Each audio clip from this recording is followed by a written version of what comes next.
Derapy.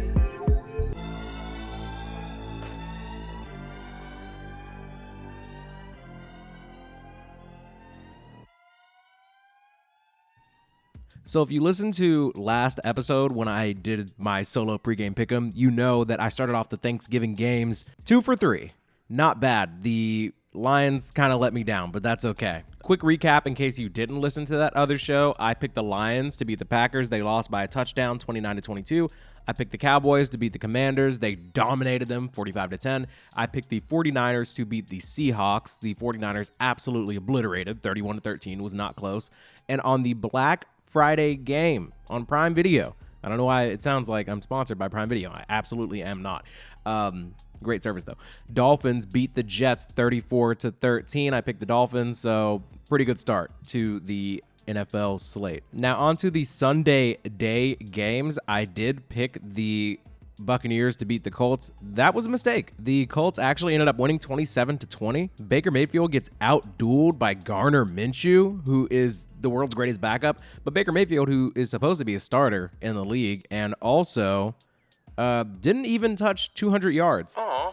He had 199. Close, but not quite. Also, considering the weapons that Baker Mayfield has, between a running back that ran for 100 yards on the day and Mr. White, also has Mike Evans, Godwin. You just kind of expect better. Like, I just expected him to beat the Colts, and I was wrong. But that's okay. I had a really great week otherwise. The Patriots lost to the Giants, which I called. It was 10-7.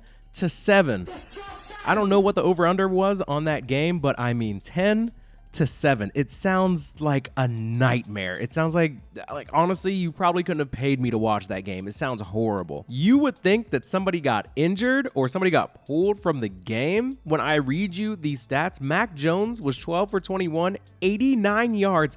89 yards and 2 interceptions, okay? The Giants defense, they are not a juggernaut by any means. Mac Jones is just terrible. Gets out-dueled by Tommy DeVito. It's his second NFL start. I just think it's crazy. Mac Jones has been in the league for years now and gets beat by a guy that really just started playing quarterback. I feel like that says all you need to know about the Mac Jones situation. Somebody on Twitter said that Mac Jones is the Michael Jordan of tanking. Damn! Tough. But yeah, I don't know why the Patriots were favored in that game. I saw that coming from a mile away. We'll call it an upset, but is it really? When it comes to the Steelers and Bengals game, I also picked the Steelers to win that, and they did. They won 16-10. I tried to tell you all, without Burrow, the Bengals had no shot. They only scored 10 points, and I was right to back my boy Mike. We do not care. We do not care. The Panthers are horrible. They're a joke. I tried to tell you all that they were a terrible, terrible team, and I'm not a big Titans fan, but I knew the Titans would come through, especially at home, to beat the Panthers, who, breaking news today, have fired their coach. So I don't know if what that tells you. Maybe it was already coming, but I think that once you lose to the Titans, the fact that they lost to the Titans, who were at home in Nashville, and they still felt this is a good time to get rid of the coach, means that either, one, the coach was terrible and he was going to get fired anyways, or two, the Titans actually aren't that good, and they actually thought that the Panthers would have a good chance to beat them, because I don't think you fire a guy after a win. So I think that the performance in that Titans game was so bad, they were like, we can't do this anymore. Tough. The Jaguars and Texans game was almost a pick'em game. I believe the spread was like around 1.5. It was a very close game. The Jaguars ended up winning, so I got the pick wrong, but you know, that's it's not that big of a deal. CJ Stroud still looked great, made some incredible throws, threw for over 300 yards. Trevor Lawrence had a shockingly productive game. Like, he hasn't really been performing up to his standard throughout the year, but he throws for 364 yards. And it was a slow day for Travis Etienne, their running back. He only got 56 rushing yards. Calvin Ridley has beat his gambling addiction and is now a productive wide receiver for the Jaguars, so that's awesome. I mean, good for them. Bad for me because I got the game wrong, but it is what it is. I still love CJ Stroud. I believe in him, and he's having a great season so far. So I picked the Falcons to beat the Saints, and they did. I didn't really have like a big read on the game. I told you guys this isn't like a super serious for real football show, even though I do sound like this is all I do. You're doing all right. But the Falcons ended up winning 24-15. They finally decided to let Bijan cook, their outstanding running back rookie, Bijan Robinson, who at the beginning of the year was a clear favorite to win Offensive Rookie of the Year. He goes for 16 carries, 91 yards, and a tutty.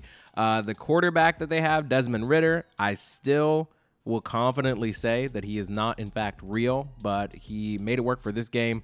Derek Carr, despite throwing for 300 yards, the Saints only score 15 points. That's weird, but, you know, I'm glad that I went with my gut, and I get to say it again. Peace up. A-Town down. The Rams beat the Cardinals 37-14. I saw this coming. That's why I picked the Rams. It was clearly not that close. I didn't get a chance to really see any of the game, but based on what I'm seeing here, it looks like Kyler Murray was trying to throw it all over the place.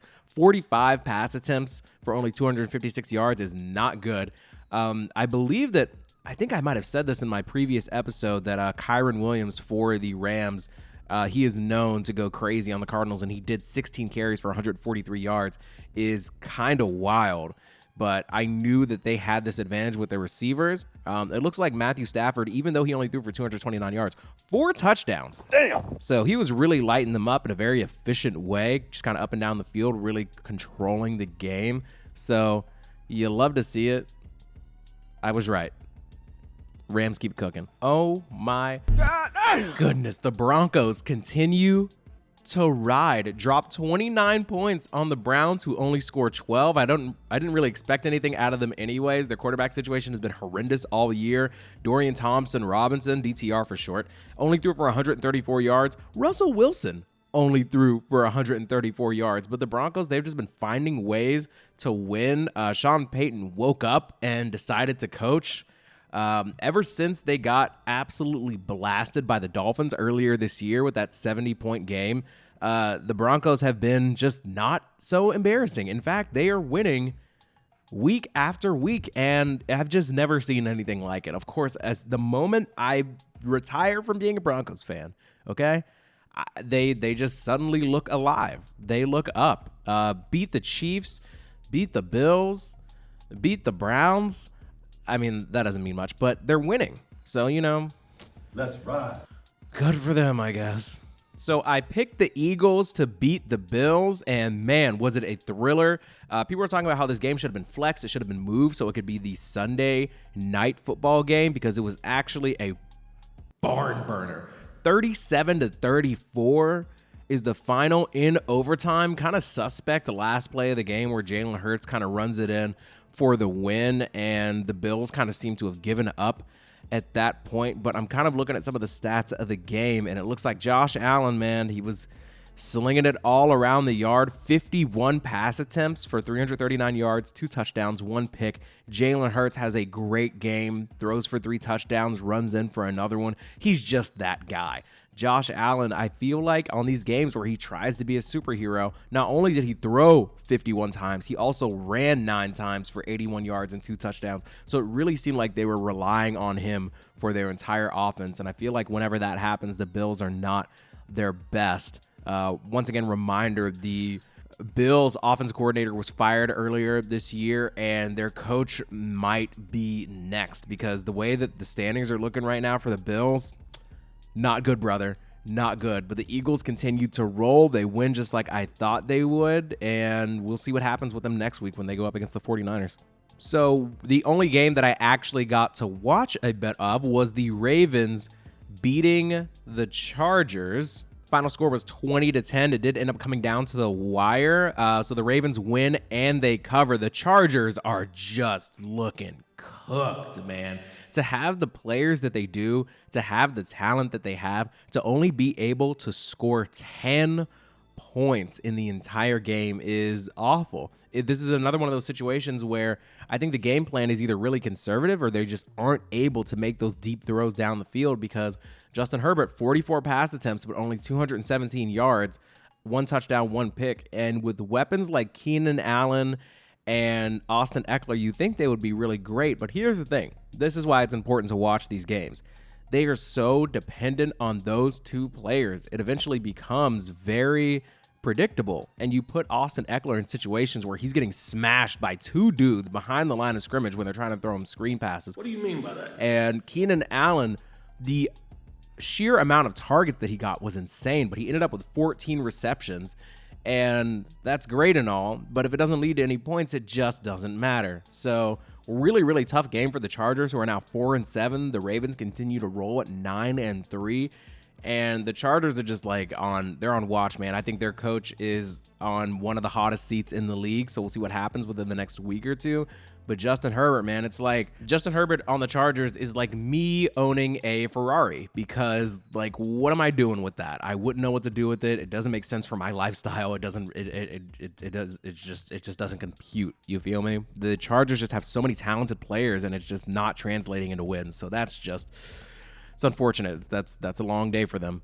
And the last game that I am talking about, because this is being recorded on a Monday afternoon, we don't know the results of this game yet, but I have picked the Vikings to beat the Bears. I love me some Josh Dobbs. I talked a little bit about this in the pregame pick'em that I did already, but I still have the Vikings to win regardless of which way this game goes. Man, I had a absolutely killer week. Kill-tacular. 12-3. I picked the Cowboys game right, the 49ers game right, the Dolphins, the Giants, the Titans, the Steelers, the Falcons, the Rams, the Broncos, the Chiefs, the Eagles, the Ravens. I just killed this week.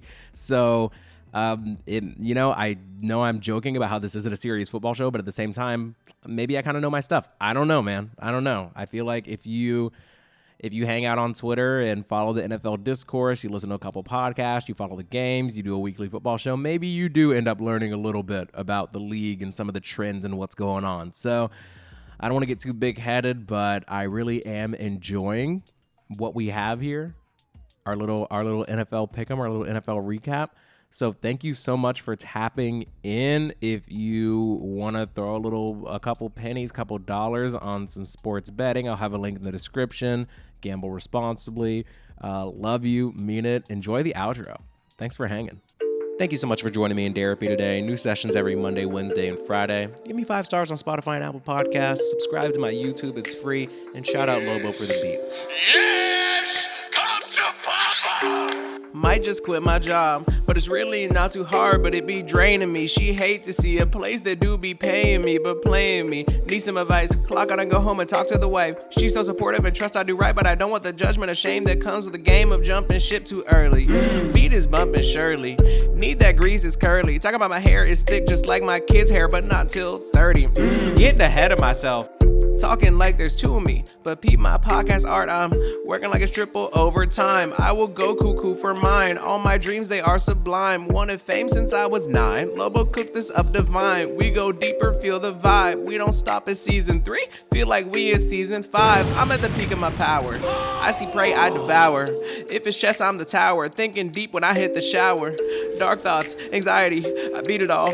Try again, then positive vibes, I let them in. Come join the boy, let's settle in. Yes. Keep it going hard, that's sediment. I do a lot with a few words, and that's like revenant. And that's funny, cause I'm a Leo. That's real ironic. Why? I don't believe in the signs, but I know I'm a star. Sun or moon, I'm like tune in, but don't look up. That's another Leo reference, now you shook up. Girls say men are dogs, but I